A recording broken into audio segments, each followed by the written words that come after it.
Hello. We all know how to calculate 2 to the power of 3. It's 2 times 2 times 2, which is 8. Simple.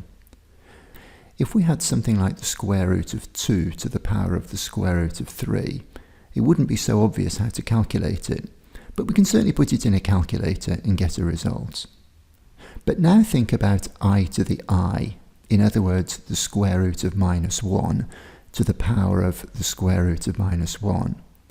You can't do it in your head, and you can't do it generally on a calculator. So what is it? That's what we're going to look at today. Let's start by defining y as being a to the power of b, where a and b are arbitrary numbers.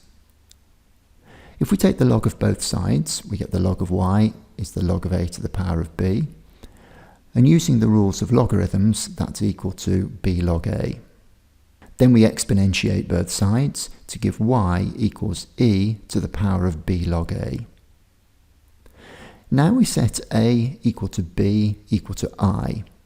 What that tells us is that I to the power of I is equal to e to the I log I. Does that help us? Well, actually it does, because now we use Euler's formula for the second I in that expression. We know that e to the I theta is equal to cos theta plus I sine theta. And therefore, if we set theta equal to pi by 2, it follows that e to the I pi by 2 is equal to I, simply because the cosine of pi by 2 is 0 and the sine of pi by 2 is 1. But actually, that's not the only angle for which e to the I theta is equal to I. We can add on any multiple of 2 pi to theta. So actually, as long as theta is equal to pi by 2 plus 2n pi, where n's an integer, then e to the I pi by 2 plus 2n pi is equal to I. Now we substitute this result into the log I that appears in equation 2.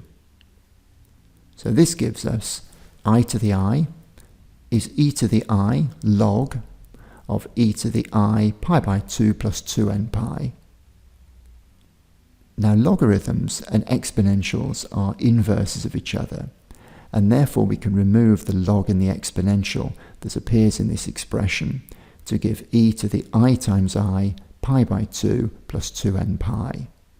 Now of course I times I is minus 1, and what that means is that I to the power of I is just e to the minus pi, open brackets, half plus 2n, where n's an integer.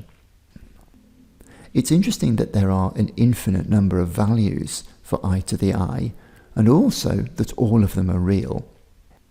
If we put n equals 0, then we get the result I to the I equals e to the minus pi by 2, and that's equal to about 0.208. And that's what you get if you actually Google the quantity I to the power of I.